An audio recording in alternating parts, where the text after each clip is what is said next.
for B, the quaternion, over Q, I want to show that first of all, the ramified place is finite.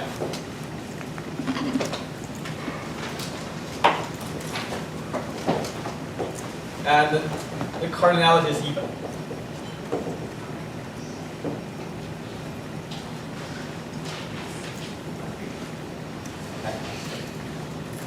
So let's stare at the table for a bit. So we have this classification of quaternions over the local field. At least when P is all prime. And if you look at the upper left 2 by 2, it says that, I mean, basically, if I want to play the following. So if I guess P odd and A and B are both p-adic units, and they don't, their value is 0. They don't have P in them, basically. Then I want to say that their Hilbert symbol is 1 in the table. That's what happens on the left, upper left 2 by 2.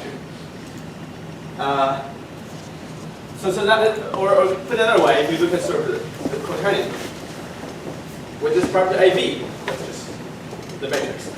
As I walk into the matrix, you can always show that. So then what does this imply? This implies that now, if I take 2 rational numbers, A, B,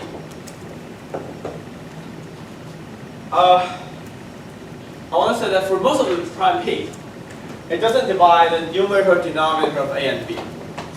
So for most of the prime, it's for all, but finitely many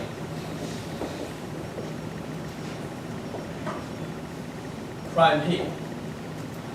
This AB rational number can be viewed as a p-adic number, and they are in ZP cross. Because I mean, if a rational number has numerator and denominator, they can only have finite many prime factors. Away from these finite many prime factors, they're invertible in the corresponding ZP. So what it says is that when these two together, it means that this Hilbert symbol is 1 for all, but finite many.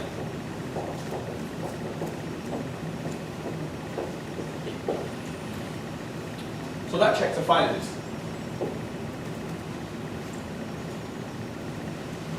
I need to show even. So that's, I think, the deepest part of this.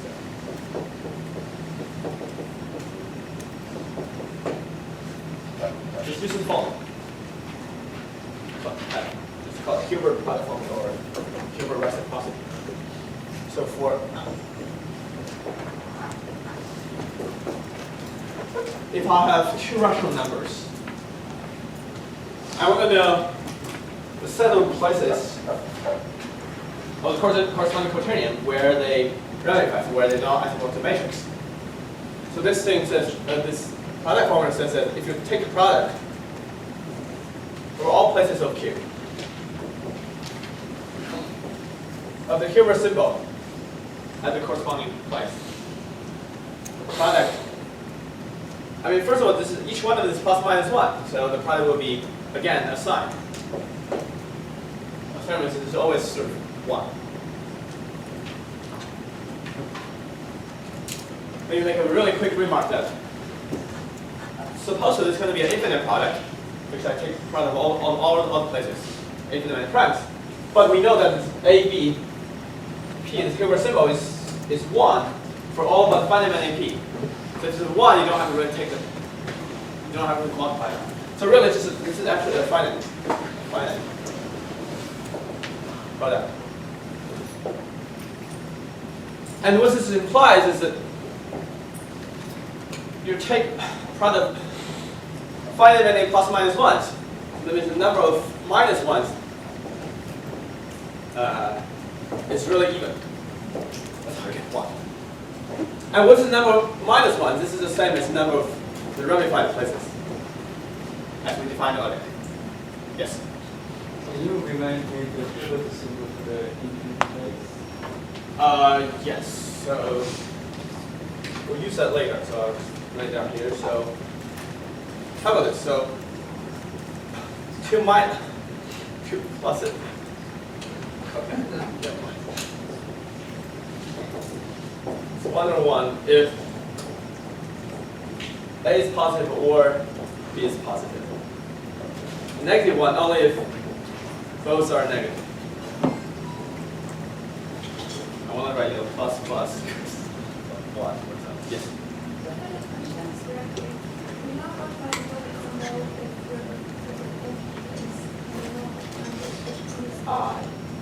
At 2 we have a formula, right? It's a little bit more complicated. Yes. We also know how to do that. P equals 2 always takes extra effort. I won't be able to present the yes, there's a formula. And I put it, oh, I didn't do it. You can read this book by Sarah, the Courses in Arithmetic. Everything I lecture is how you would probably find it there, or some shadow of it there. And there he explained somehow. There's a formula. Just sure there's a formula.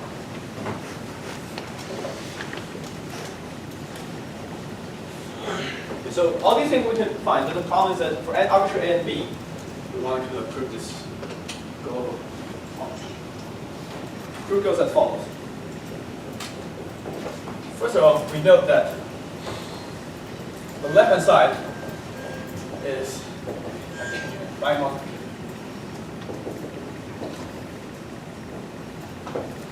So if, say I want to prove this formula for because each factor is by multiplicative. If you want to prove this for AB, and suppose B factor is B1 and B2, it's suffice to show this for AB1 and AB2. Right, because it's multiplicative. And if you show it for each factor, it's local Hilbert symbol multiplied to 1, and then for AB, the local Hilbert symbols will multiply to 1. So now, we immediately reduce this to show this for where AB are in the set of -1, because every rational number, non-zero rational number is a product of -1, 2 is special, and some odd prime. I mean, odd primes.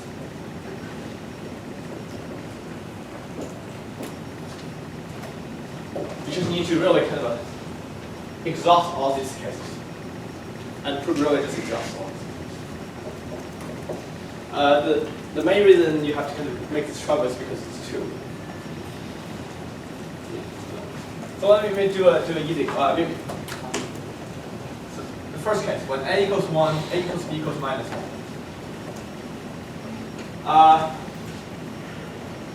Okay. So because of this, for any odd prime number, if A and B are not divided by P, their corresponding Hilbert symbol is 1. So in this case, if I do Hilbert symbol as P or P odd, it's going to be 1. P odd. It suffices to check the other two. So the question is, what is this, and what is AB2? Right. So infinity is -1. And I guess if it's to be true, this has to be also -1.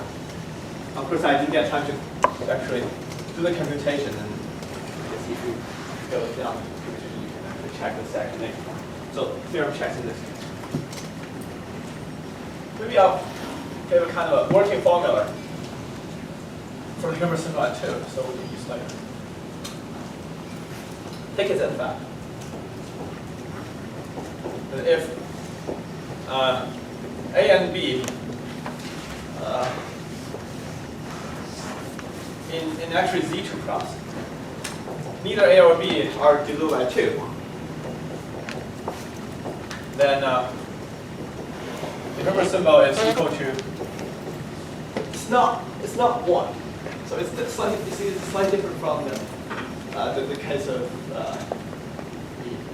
off prime. So this is depending on what it looks like modulo 4. So the best way is to write this like this.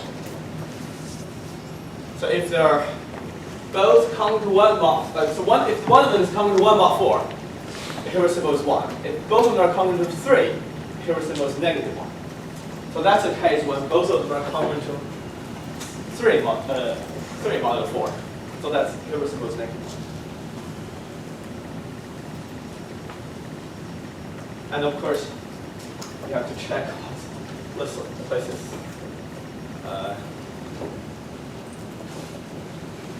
I'm just gonna skip this, and as an exercise, you should kind of try to check all these.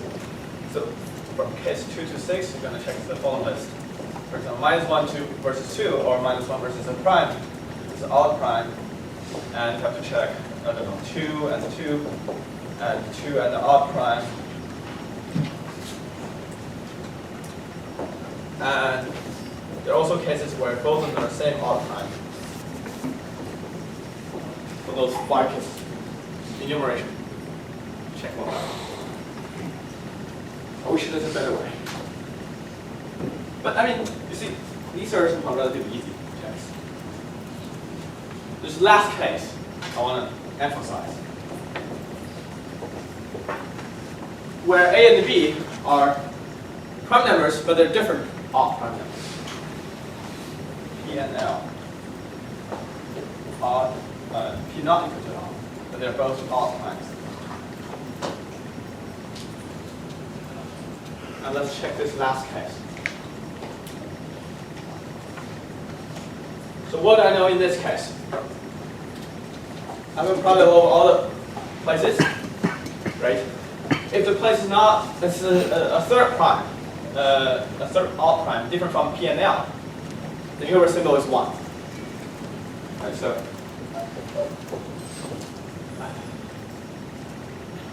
Q odd prime, and Q not equal to P and L. Okay, so that you can kind of ignore. Okay. And infinity is also 1.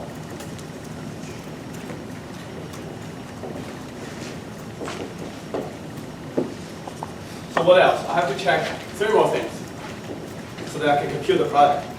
I have to check, compute this at P, here represented by L, and 2 is something you always have to compute, unfortunately. Okay. So basically, the product formula tells you to take a product of this, an infinite place, and all these 3. And you want to show the product is 1.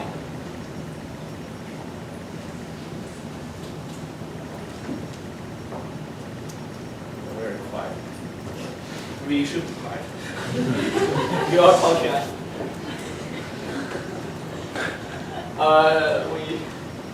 Let's take a quick look at the formula here. So this last formula over here. So this formula for this hero symbol. So we're in a case, for example, when alpha is P.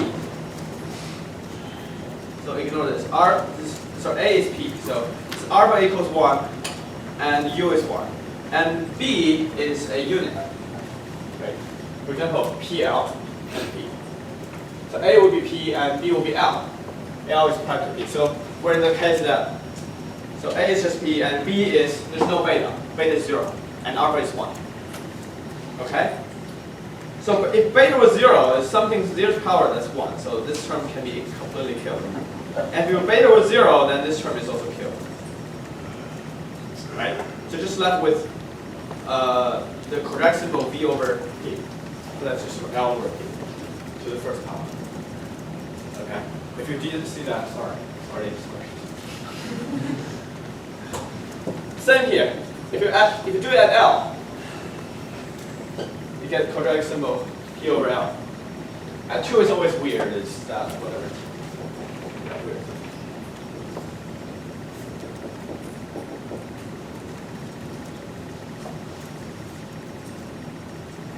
stop something. So what does Hilbert product formula says? It says that if you take the product of the Hilbert symbol over all the places, that equals 1. In this case, somehow if you think about this as a majority case, because these cases only depend on one prime, and this is a place where you have involve 2 pairs of primes, pair of primes, so somehow the majority case. This is equivalent to the following statement that L I should multiply it, but then because it's plus minus 1, I can move it either side.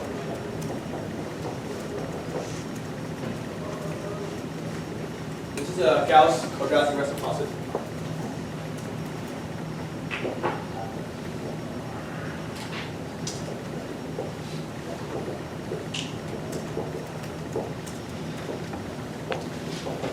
So, and in fact, I think the Hilbert product formula we stated earlier is equivalent to a Gauss quadratic reciprocity in this equality. Asking whether L is a quadratic residual modulo P and whether P is quadratic residual modulo L. I guess if, as long as one of P or L is equal to 1 modulo 4, then the L is a square mod P, and then P is square mod L. Okay.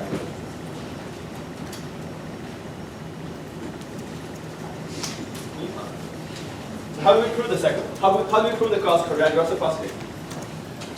Honestly, I don't remember. There's a proof here. Come on, zoom in. This is the original proof of Gauss. Okay. Okay, good. Ask everyone. Ask Keith. I've got one.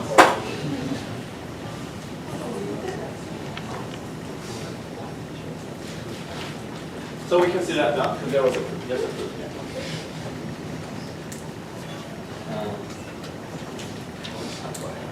How much time do I have? No time? Negative 4 minutes. I'll end here then. Well, I only proved 1/3 of the theorem. I think I'm still far from but it's 1/3 of what Gauss is like.